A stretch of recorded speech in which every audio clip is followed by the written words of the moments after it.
What's up, everybody? It's Soul, and today we are here in Legacy of Valyria, and my goal today is to try and explain a little bit of the magic system for you, because I saw a lot of people had a lot of questions, how to get it, how does it work, and hopefully with this guide, which I hope won't be any longer than like 10 or 15 minutes, I'll be able to explain most of its features so that you can jump in and try it out for yourself.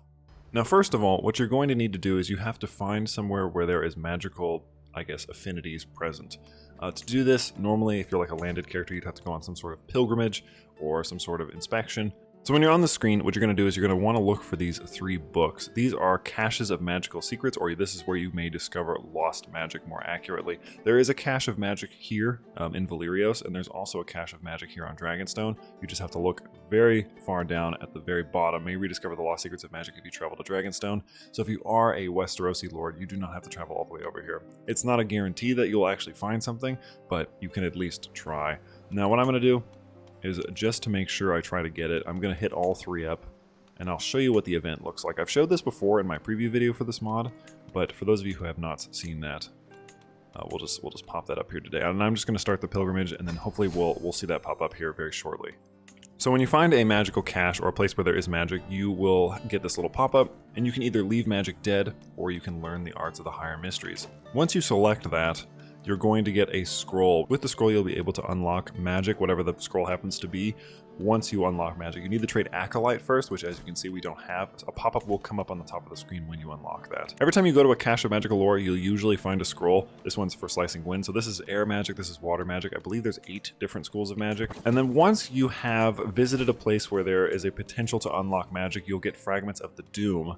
And what that does is it unlocks this Acolyte trait. And as you can see here, you are a practitioner of magic. The power to change, hurt, and control is at your fingertips. This means you can use blood magic, shadow magic, dream magic, alchemy magic, fire magic, air magic, water magic, and have something called drops of power. Now, at a very basic level, all magic needs a drop of power. To get drops of power at the very beginning, you just let the power flow, and it'll wound you. However, when I go to enact a mystery, you'll see that I have 1 drop of power. This sometimes will go up from like 1 to 2. It just depends when you do the manual way.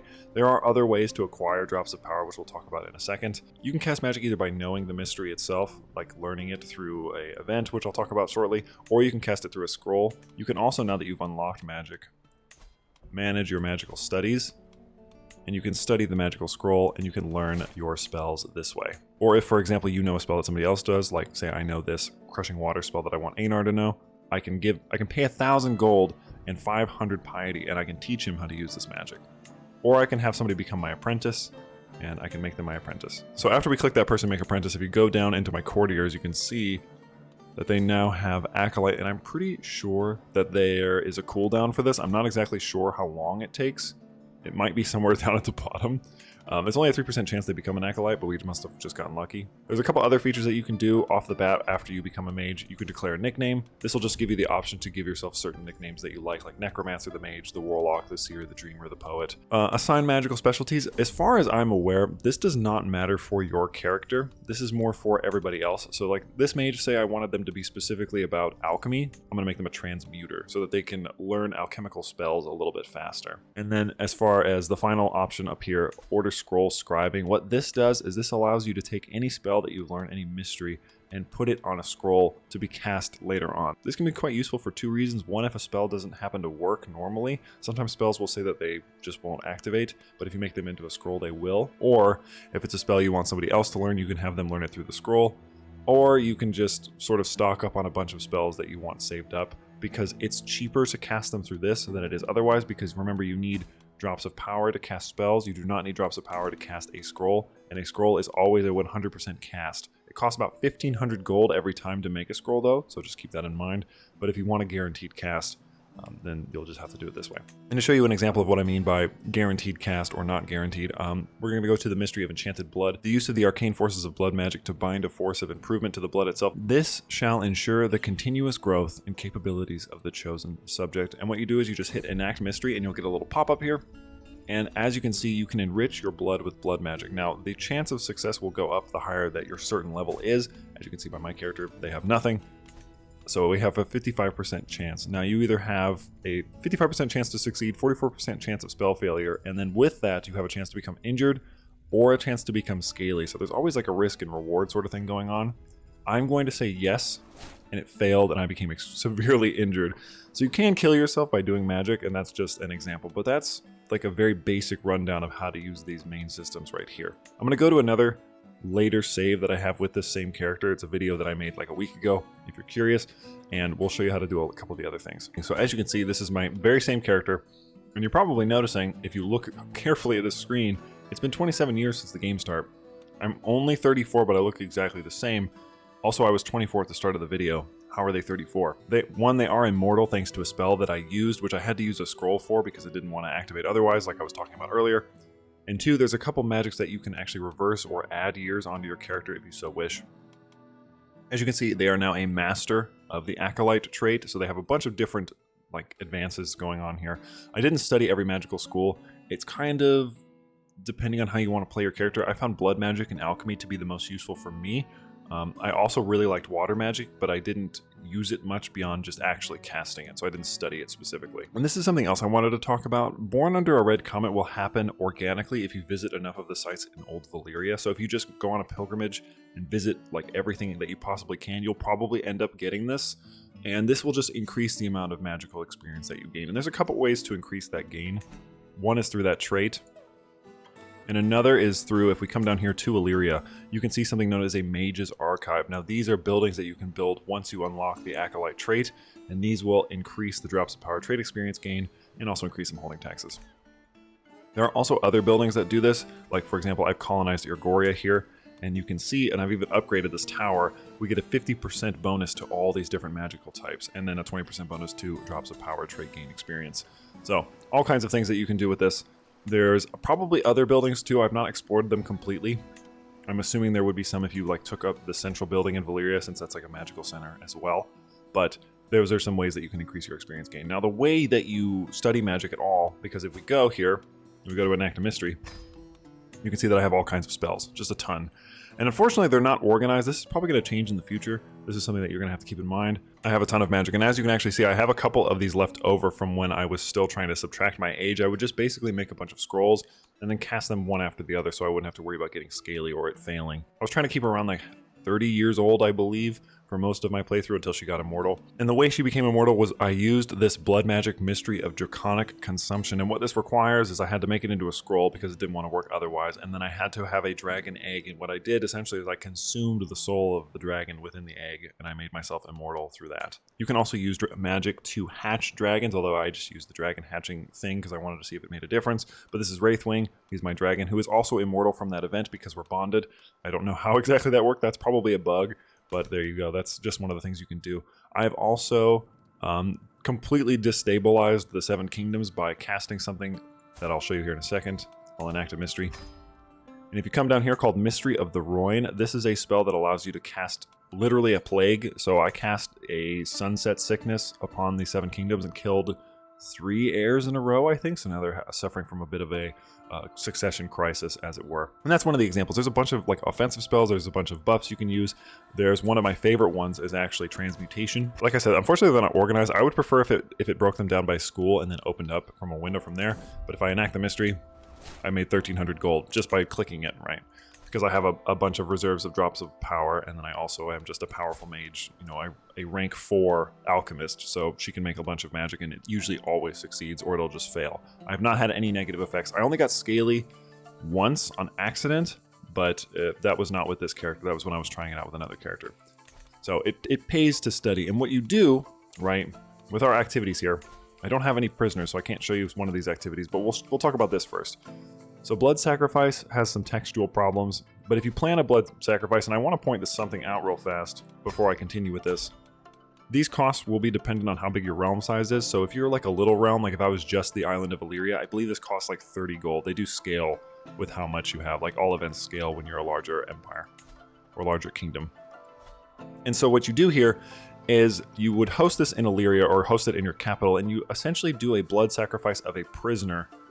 And through that, you gain drops of power. And it depends on how powerful the prisoner is. I've seen some of them do like 20 drops of power, and I've seen some of them do like 10 or some of them do like 50. It really depends on like what the prisoner's rank is, I'm pretty sure, but that is a way to acquire a lot of drops of power at once. Sometimes people will get mad at you if you don't have like ritual sacrifice, and fortunately I'm Faith of Rolor, so we were able to just sort of give people up to the flame, so nobody really cared too much, but you know, I digress. Just study magic. You have to do something called magical studies, and we'll just show you that right out the gate. I'm going to go down to my colony of Ergoria, and we're going to start our magical studies. And you get the option to choose any of the schools that you would like. Obviously, you can just do higher mysteries. This is like the general aptitude of your magic, so this will be like a baseline. I want to be okay at casting anything. Blood magic, shadow magic, dream magic, alchemy, fire, water, air. Let's just say we want to study dream magic. And going on one of these is how you acquire new spells, by the way. So sometimes you'll discover a scroll, but if it's a mystery you've already known, then it won't let you learn anything. It's looking like I'm not actually going to find one on this one, but basically what happens is there will be an option to study a scroll, and when you study it, you'll learn the new spell. Focus on technical casting ability.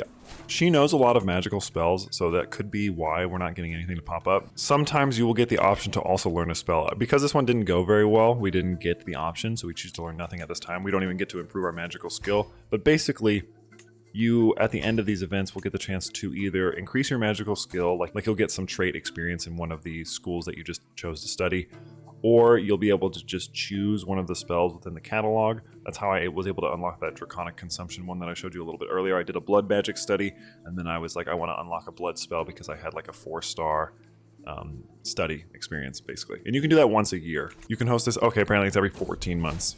Now I am curious, if we were to, because I've not done this yet, if we were to say I want to do a university visit and I want to go to the Citadel.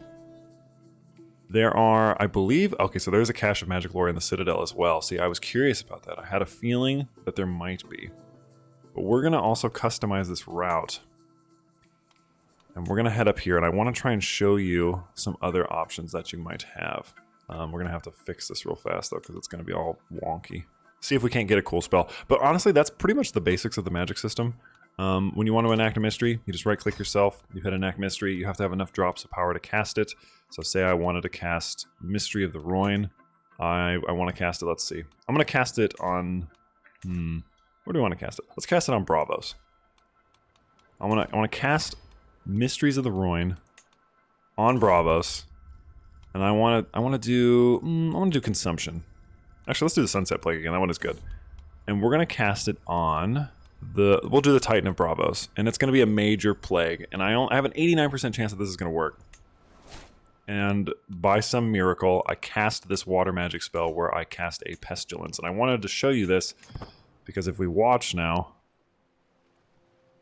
it's going to just go absolutely insane. And this is Reaper's Will, just tearing through the countryside by my will. So this is some of the power that you have in these spells. Like some of the things you can do with this are insane. This character has killed, I can't even tell you how many people it was. Like I've thrown waves at people's houses. I had a rebellion that was going to start and I killed every person in it. Okay, so here at Dragonstone, and we gained a little bit of magical experience.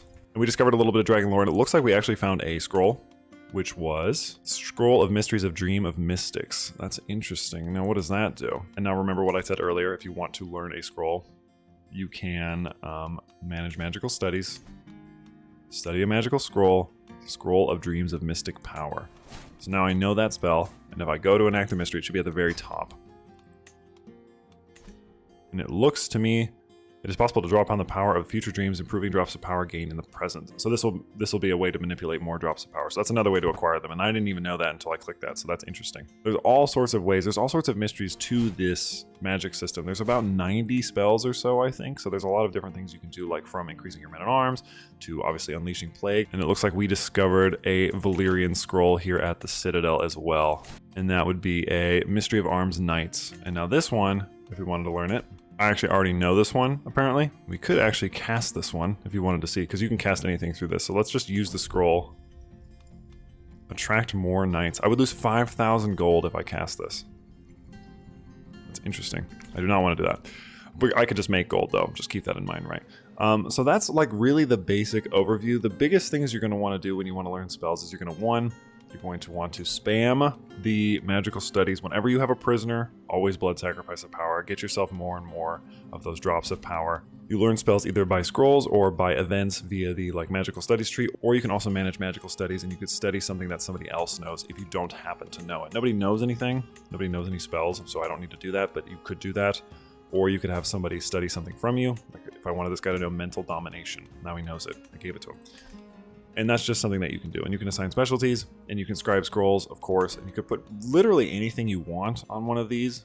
The Dreams of Mystic Power. Let's just see what that does. Since I have 1,500 gold and we have a time, I've made it into a scroll, and I want to cast that. Dreams of Mystic Power. Manipulate the conceptual substance of Empress Alyssa. This will improve the rate at which they are able to generate drops of power. Yes, let them dream of power. And it looks to me, drops of power trait experience gain is plus 100%. So I wonder now if we let's just check our blood. So we have 10 drops of power. If I hit this, let the power of blood flow, how many do we have now? 16, so we can gain 6 now through that, which isn't crazy, but if we were to sacrifice somebody, it would probably be a ridiculous amount of gain. And now we can actually check. So yes, the drops of power trait at the bottom is just dependent on how many you have. It's not like your ability to get them. So that's something that's interesting to know. But that's going to be it for me. I think this is a pretty comprehensive little guide as to how to use magic. There's a lot of different ways you can mess with it. I just kind of wanted to show you how to acquire it and then what you can do with it. But a lot of it's going to have to be for you to explore, but I hope this video was useful. Thank you so much for watching. As always, I am Sol. I'd like to thank my channel members for their continued support. And as always, I'd like to thank my Paladin tier members. Those are Dwayne the Rock Lobster, Valadar, Dunyal, Zora, Luigi, Kendriff, Lackland, Shadow King, Dracan, Greyzout, and Titus. You guys mean the most. If you like this video, please like, comment, subscribe. If you are still watching at this point, though, that's also very good too. As always, I'm Sol, and I will happily see you in the next one.